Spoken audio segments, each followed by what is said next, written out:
ভালো মঙ্গল কল্যাণ কেমন, কিন্তু এটা কোনো ধর্মের থেকে নেওয়া না।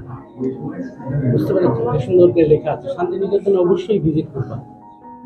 আর সবচেয়ে সবার আগে তুমি কুষ্টিয়া, রাজশাহী, বরেন্দ্র রিসার্চে যাও। ওখানে দেখো কি আছে, কেন আছে। পরে এই যে মসজিদগুলো আছে, তোমাদের বিখ্যাত মসজিদ, দেখো যে এত রিচ মসজিদ এবং এত রিচ আর্কিওলজিক্যাল হেরিটেজ, কি করে, কেন। তারপরে কি আসলো, মুঘল মানে বাংলার যে রূপ, প্রাচীন রূপ, তারপরে বৌদ্ধ রূপ, হিন্দু রূপ, মুসলিম রূপ, ব্রিটিশ রূপ, তারপরে আমাদের স্বাধীনতার পরে এই যে ব্যাপারগুলা, তোমার টাইমটা রিড করতে হবে। প্রবাহের মধ্যে দিয়ে তুমি এখন দাঁড়িয়ে আছো। এখন আরেকটা নির্দেশ, সেটা অনেক হতে থাকবে, আরো কত কি হবে।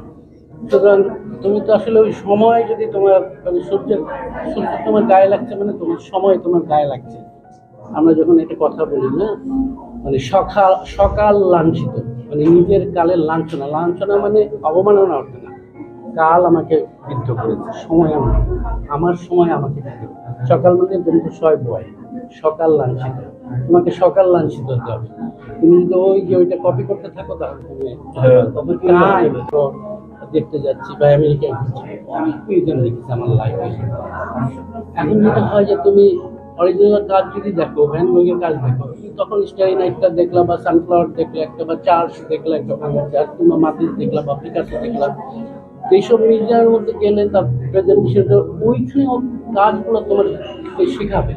এই জন্য মিউজিয়াম ভিজিট মাস্ট। তুমি যেমন প্রাচীন কাজ দেখো, নতুন কাজও দেখো। তুমি ঢাকা মিউজিয়ামে যাও, খুবই রিচ, এমন কিছু কিছু ময়নামতি যাও, খুবই রিচ।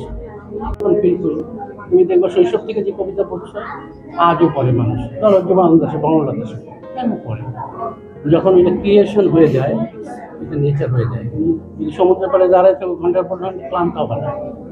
বৃষ্টি, মানুষ রাগারাগি করছে, হই হল্লা, দেখবে প্রচুর বৃষ্টি হচ্ছে, কেউ মানুষের বাড়ির ছাদে নিয়েছে, অমুক জায়গায়, মানুষ চুপচাপ হয়ে গেছে। বৃষ্টির শব্দটা বা সাগরের ঢেউটা একটা অর্কেস্ট্রা তৈরি করে, একটা মানুষ শুনে চুপচাপ হয়ে দেখে। যে সমুদ্রের পাড়ে গিয়ে ঠান্ডা হয়ে যায়, ঢেউ আসতেছে, একই ঢেউ, প্রায় একই রকম সব।